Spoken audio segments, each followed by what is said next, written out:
Comment considérer tes concurrents? Je t'explique ça tout de suite.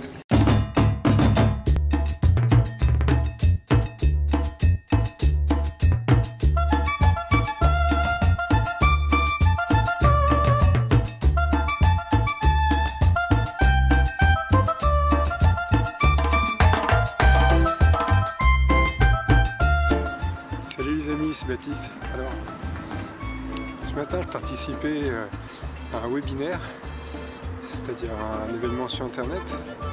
Et enfin je participais, je regardais en tout cas, sur la création d'entreprise dans le monde numérique. Et ça durait 1 heure, donc ils avaient invité des chefs d'entreprise et des consultants qui aidaient les gens à se mettre en entreprise, la CCI notamment. Et puis on pouvait poser des questions par Facebook. Et puis c'est pas tant le webinaire était intéressant et tout. Mais il y a un truc on discutait avec différents membres sur Facebook. C'est qu'on pouvait, nous on était sur Facebook et on se posait des petites questions, les questions pouvaient être relayées sur le webinaire.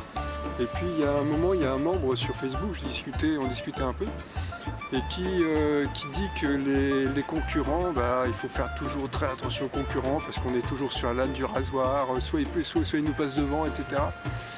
Et donc, comme quoi les concurrents, comme quoi le métier, comme quoi l'entreprise et monter une entreprise, ça pouvait être, c'était vraiment quelque chose à risque, etc. Et on était vraiment sur la lame du rasoir, c'était le terme qu'il utilisait.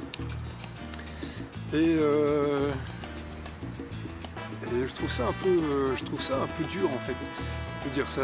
Moi je pense que les concurrents, au contraire, le fait d'avoir les concurrents sur un secteur que l'on a, eh bien au contraire ça peut presque être nos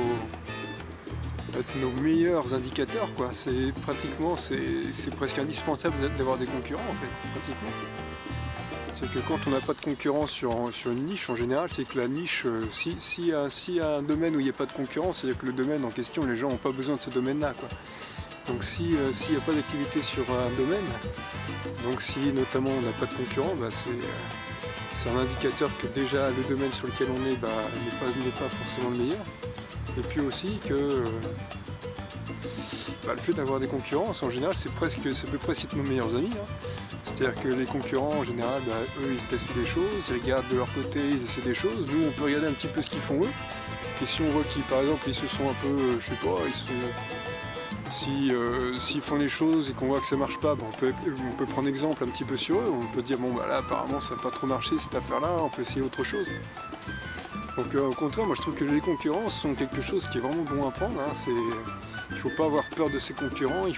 Alors certes, c'est sûr, il y a un environnement concurrentiel, il y a une sorte un peu de compétition, mais c'est en s'inspirant de gens qui ont plus ou moins réussi. C'est ce que je disais, c'est ce que notamment disait le livre Switch, qui disait qu'il fallait, par exemple, il faut trouver les éléments prometteurs et appliquer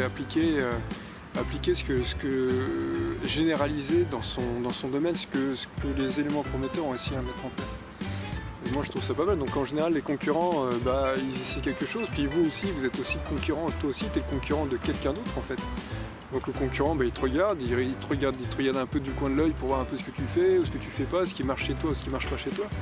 Mais ça tout le monde le sait, c'est-à-dire c'est un environnement un peu bon enfant de ce côté-là. Hein. C'est-à-dire que bien sûr c'est un environnement un peu compétitif, hein, c'est sûr, forcément. Il faut réussir à décrocher du client comme on dit, mais après il faut s'inspirer les uns des autres, regarder, voir ce que font les uns les autres, voir si ça marche, si ça marche pas. Voilà, je pense que ça peut se faire dans la joie et la bonne humeur.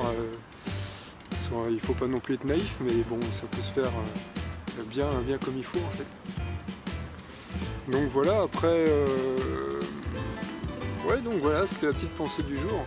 Et puis pour en revenir, oui, donc par exemple, participer à des webinaires ou aller voir des événements, participer au colloque, je sais pas quoi, c'est toujours super bien parce que quand on est en entrepreneur, quand on se lance dans une activité, c'est bien d'avoir des gens qui ont réussi justement en face et qui expliquent un petit peu comment ça se passe et qui... Donc moi j'étais bien content, ça a duré 1 heure ce webinaire ce matin.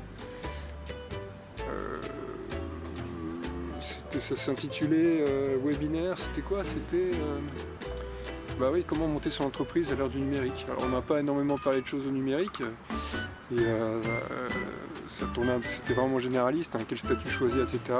Le numérique était abordé un petit peu à la fin en fait, mais bon, c'était bien intéressant.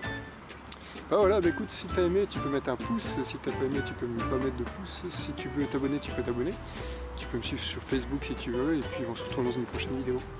Allez, salut, ciao.